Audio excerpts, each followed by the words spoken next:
Hello friends, welcome back.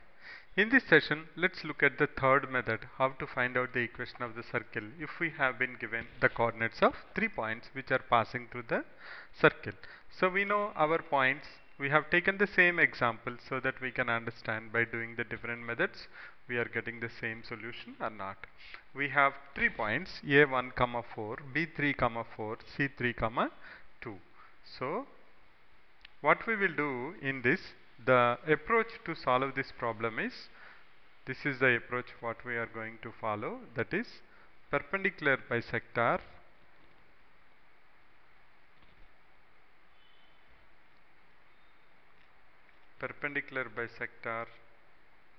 of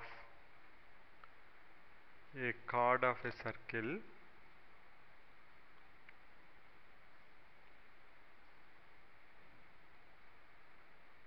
passes through center.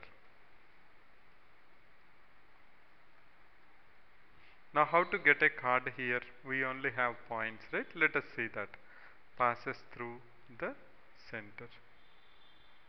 So what we are saying is, you take AB, join them, you got line AB. Similarly, you join B and C. You join B and C. If you try to draw perpendicular bisectors to AB, what's the meaning of perpendicular bisector? It should be perpendicular to AB and also it should pass through the midpoint of AB. So you will see that it will pass through center X. Now how will we leverage this? We will leverage this in this way. Step 1, we will find out equation of AB, we will find out equation of BC. That's our step 1. In step 2, we will find out perpendicular bisectors of AB and BC. Perpendicular bisectors of AB, BC. Step 3, the point of intersection of AB perpendicular bisector and BC perpendicular bisector is nothing but center. So we know that point of intersection of perpendicular bisectors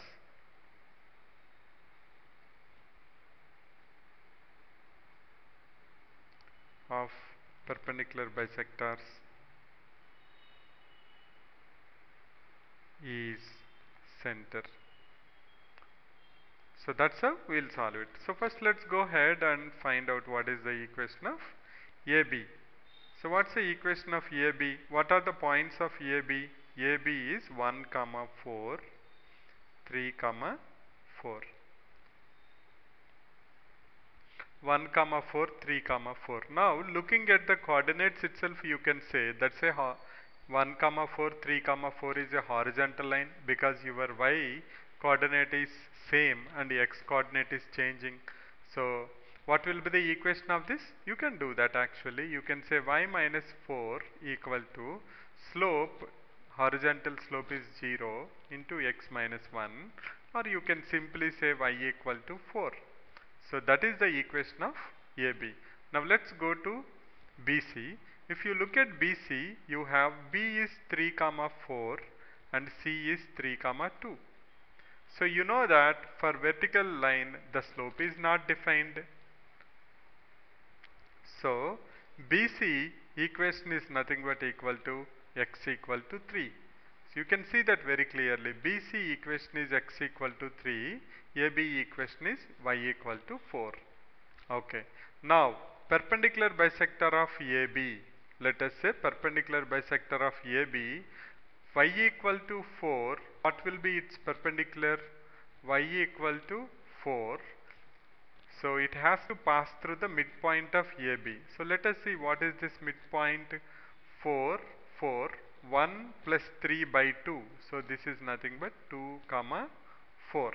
So perpendicular bisector of AB is nothing but equal to x equal to 2. How will you know that? Because y equal to 4 is the equation of AB. perpendicular bisector should have the slope. So if AB is having slope 0, you know that that's a horizontal line, so the perpendicular line will be vertical line, and also it has to pass through the midpoint of them. So midpoint of 1 and 3 is 2. So this is nothing but equal to x equal to 2. Similarly, look at perpendicular bisector of BC. Perpendicular bisector of BC has to pass through 3, 3. And if BC is vertical line, perpendicular bisector of BC will be horizontal line. That means it's nothing but equal to horizontal line with y equal to 3. So this is nothing but, we know that the point of intersection of x equal to 2 and y equal to 3 is our center. So we will just try to find out what is h comma k. If you do point of intersection of these two, what we will get? We will get h equal to 2 comma k equal to 3. Because see, if x equal to 2, if x equal to 2 and y equal to 3, if they both intersect, it will be intersecting at the point 2 comma 3. So you know now h equal to 2, k equal to 3, and radius is nothing but distance from 2 comma 3. So x coordinates are nothing but center are 2 comma 3.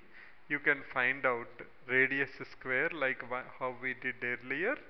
That's nothing but equal to 2 minus 1 whole square, that is 1 square, plus minus 1 whole square, that's equal to 2.